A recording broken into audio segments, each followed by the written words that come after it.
नमस्ते दोस्तों। आशा करता हूं सब आनंद में होंगे, मजे में होंगे। आज ये आनंद से एक बात याद आ गई। हमारा आज का जो जीवन चल रहा है, थोड़ा इसको देखें कि ये किसकी देन है। आज जो हम आनंद में हैं, सो कॉल्ड फ्रीडम में हैं, स्वतंत्र हैं, तो हमको सबको पता है कि ये जो भी कुछ हमको मिला है, ये सब किसी हमारे पहले के लोगों ने, जो क्रांतिकारक रहे हैं या उनके पहले भी राजा रहे हैं, इन्होंने हमारे लिए कुछ किया था। अगर इस तरह की बात करूं, जैसे छत्रपति शिवाजी महाराज थे या उनके भी पहले यूं कहो कि चाणक्य, चंद्रगुप्त थे, तो इन्होंने कई सारे परकीय आक्रमणों को रोका था और हमारे लिए कुछ अच्छा जीवन दिया था। उसके बाद फिर से अंग्रेजों का आक्रमण आया। फिर उसके बाद उस समय भी क्रांतिकारक थे, भगत सिंह थे, सावरकर थे, कई सारे लोग थे, कई सारे स्वतंत्रता सेनानी थे। उन्होंने भी हमें आज की स्वतंत्रता दी है और जिसके कारण हम एक आनंदमय जीवन उसका आनंद ले रहे हैं। अभी हम इसको कंटिन्यू करने में, इसको संभालने में हमारा क्या कंट्रीब्यूशन है, इसके तरफ थोड़ा ध्यान दें। कुछ कुछ बातें मेरी शायद थोड़ी कड़वी लगेगी, कठोर लगेगी, उसके लिए पहले से ही क्षमा चाहता हूं। लेकिन जो है सो है, सच है तो है। हम में से कितने लोग हम में से कितने लोग यह समझते हैं कि इस जीवन में मेरा भी कुछ कंट्रीब्यूशन है, मेरे अपने लिए, अपने आगे आने वाली जो पुश्ते हैं उनके लिए हम क्या कंट्रीब्यूट कर रहे हैं, क्या हमारा सहयोग है उसमें, या फिर हम ऐसे ही आए, पैदा हुए और खाना पीना किया, बचपन एंजॉय किया, जवानी एंजॉय की और फिर अपना काम काज करते रहे और बुढ़ापा होके फिर बाद में मर गए। ऐसा ही रहा या कुछ हमने भी कंट्रीब्यूट किया है? अगर हमारा कंट्रीब्यूशन कुछ नहीं है, हम बस ऐसे ही मेरा जॉब, मेरा बिजनेस, मेरी फैमिली, मेरा एंजॉयमेंट, ये सब में अगर हम लगे हैं, तो थोड़ा गौर से सुनिए। किसी ने हमको ऐसा कुछ दिया है कि भाई ले लो, और वो हम फोकट में बैठ के खा रहे हैं। इन लोगों को क्या बोलते हैं कि जिनको किसी ने कुछ दे दिया और वैसे ही खा रहे हैं, ये आप जानते हैं? क्या हम उनमें से हैं? अगर हम अपनी इतिहास को देखेंगे, तो जो भी इस देश की धरोहर है, इस देश का इतिहास है, उसमें देखेंगे कि यहाँ पे एक से एक श्रेष्ठ से श्रेष्ठ लोग हो चुके हैं, जिन्होंने इतना सारा कुछ इस देश के लिए, इस समाज के लिए किया। फिर चाहे वो रामकृष्ण हो, चाहे वो संत हो, चाहे महाराज हो, चाहे छत्रपति शिवाजी महाराज, महाराणा प्रताप हो, फिर स्वतंत्रता सेनानी जो भी है, ये सब ने अपने अपने जीवन को त्याग के, अपनी जो निजी सुख सुविधा थी उसको बाजू में रख के हमारे लिए, हमारा जीवन अच्छा हो, इसलिए उन्होंने प्रयत्न किए हैं। कई सारे संत हैं, आज भी हैं, उन्हें भी सब कुछ सुख मिल सकता था, वो भी अपना शादी ब्याह करके अपना जीवन चला सकते थे, लेकिन नहीं, समाज ढंग से चले इसलिए उन्होंने कोशिश की है। तो मैं मानता हूं कि यह हम सब, सभी के सभी ये सब कुछ नहीं कर सकते, सभी के सभी अपना बंधन छोड़ के या सब कुछ करके चले गए और समाज सेवा में लग गए, ऐसा नहीं कर सकते। लेकिन थोड़ा बहुत तो कर सकते हैं, कुछ तो एक कंट्रीब्यूशन कर सकते हैं। हमें ये सेटिस्फेक्शन होना चाहिए कि जब हमारा जीवन समाप्त होने को आए, तो लगे कि अरे कुछ तो किया, कुछ तो लाइफ जिया करके। और ये कब हो सकता है? काफी लोग सोचते हैं कि हम ये सब जब बूढ़े हो जाएंगे, रिटायर हो जाएंगे, जब कुछ करने को नहीं रहेगा तब करेंगे। तो भाई ऐसा नहीं होता, क्योंकि उस समय ना शक्ति होती है, ना बुद्धि ढंग ढंग से चलती है।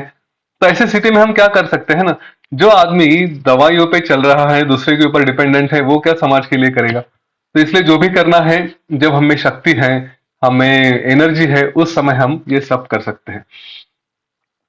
अनफॉर्चुनेटली इस देश में इतने सारे आक्रमणों के बाद, और फिर जो जिस तरह से माइंड वॉश किया गया है, ब्रेन वॉश किया गया है हमारे एजुकेशन के थ्रू, मूवीज के थ्रू, मीडिया के थ्रू, तो हम कहीं तो अपनी वो शक्ति गंवा चुके हैं। हम ये भूल चुके हैं कि हम में भी वो दिव्यता है, हम उस ऊपर वाले का अंश है, जो हमारे में अंदर भी उतनी शक्ति है कि हम बड़े बड़े काम कर सकें। और इसी वजह से ये सब भूलने के कारण आज देश की कुछ स्थिति ऐसी है कि यहाँ के लोग बाहर जाके देश, दुनिया के टॉप कंपनीज के, चाहे फिर अल्फाबेट, गूगल या एचपी या जो भी है, इनके सबके वो, वर्ल्ड बैंक, इनके सबके वो सीईओ, चेयरमैन वगैरह बन जाते हैं। लेकिन इस देश से उस लेवल की कंपनी अभी तक हम नहीं बना पाए। तो क्यों नहीं बना पाए?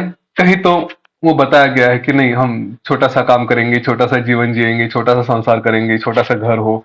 हाँ, ऐसे सब छोटा छोटा छोटा छोटा हमारे दिमाग में भर गया है। भाई उठो, उड़ो। आप तो उसको क्या कहते हैं, गरुड़ हो। हाँ, एकदम आसमान में ऊंची आप क्या छलांग लगा सकते हो, ऊपर तक जा सकते हो, सबसे बड़े हो सकते हो। किसने रोक के रखा है? तो माइंडसेट को तोड़ना है। अपने अंदर की दिव्यता को पहचानने के लिए हमें कुछ करना पड़ेगा। अब अगर आपको सचमुच ऐसा लगता है कि इस जीवन का सचमुच कुछ उपयोग किया जाए, इसमें से कुछ बना जाए, तो क्या कर सकते हैं? तो कुछ दो तीन बातें हैं, सिंपल है।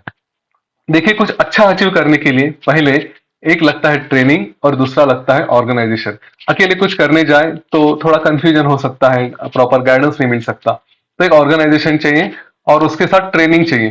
ट्रेनिंग क्यों चाहिए भाई? किसी अच्छे काम के लिए आपको ट्रेनिंग चाहिए ही चाहिए, ये तो बात पक्की ध्यान में रखिए।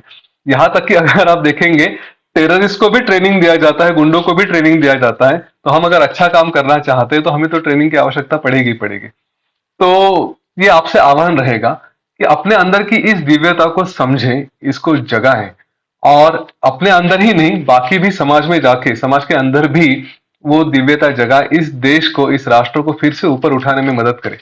कैसे कर सकते हैं?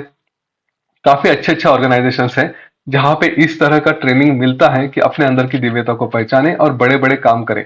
उसका आपको सब तरह का एजुकेशन मिल सकता है।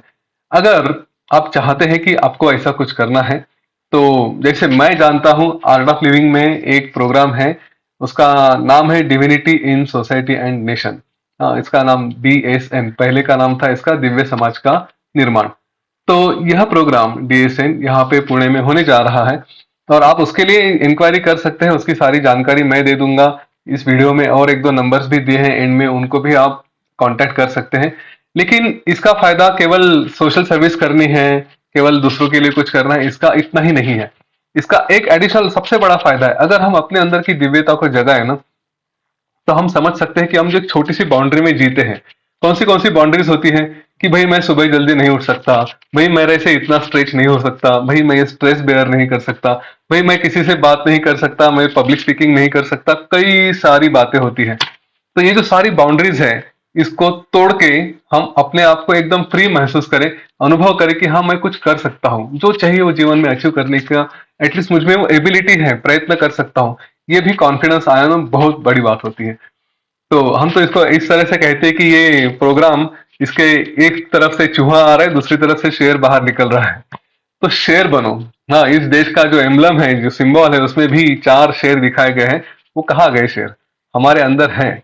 तो उन शेरों को जगाओ, है ना? तो इसलिए इस प्रोग्राम को रजिस्टर करने के लिए आपको आह्वान करूंगा। ये अपॉर्चुनिटी बहुत जल्दी आ रही है, अब हमारे मई महीने में ही आ रही है। तो वो आप उसका अनुभव करें, और उसके बारे में अधिक जानकारी चाहिए तो मुझे आप कांटेक्ट कर सकते हो। लेकिन इसको छोड़िए मत। मैं ये कल करूंगा, बाद में करूंगा, अगर ऐसा लगा तो जितना समय आपका गया, उतना आपकी यूटिलिटी, आपका यूजफुलनेस, आप जो अपने आप के लिए, जो समाज के लिए करना चाहते हो, उतने बात से डिले हो गया। आप अच्छा, ये प्रोग्राम बार बार भी नहीं होता, ये बहुत रेयरली होता है पुणे में। तो अगर आपने कहा कि चलो मैं अगले महीने करूंगा, अगले बार करूंगा, तो वो अगली बार तक आप, मैं ये कहूंगा कि आप वो बात को मिस कर रहे हैं, वो डिविनिटी को, वो दिव्यता को मिस कर रहे हैं, ऐसा होगा। तो जल्दी से जल्दी, अभी के अभी आप इसको करें। लाइफ में कुछ प्रायोरिटीज होती हैं, मानता हूं, लेकिन इमरजेंसी आती है तो हम प्रायोरिटीज को भी बाजू में छोड़ते हैं और इसको इंपॉर्टेंस देते हैं। तो इसको इमरजेंसी समझे, अपने आप के लिए, अपने समाज के लिए, अपने देश के लिए। ठीक है? जो भी क्वेश्चंस है आप मुझे यहाँ पे एंड में पूछ सकते हो। वो जो वीडियो के पीछे मैंने अपना नंबर दिया है और भी कॉन्टेक्ट नंबर्स दिए हैं, आप उनको कॉल कर सकते हो। All the best, thank you.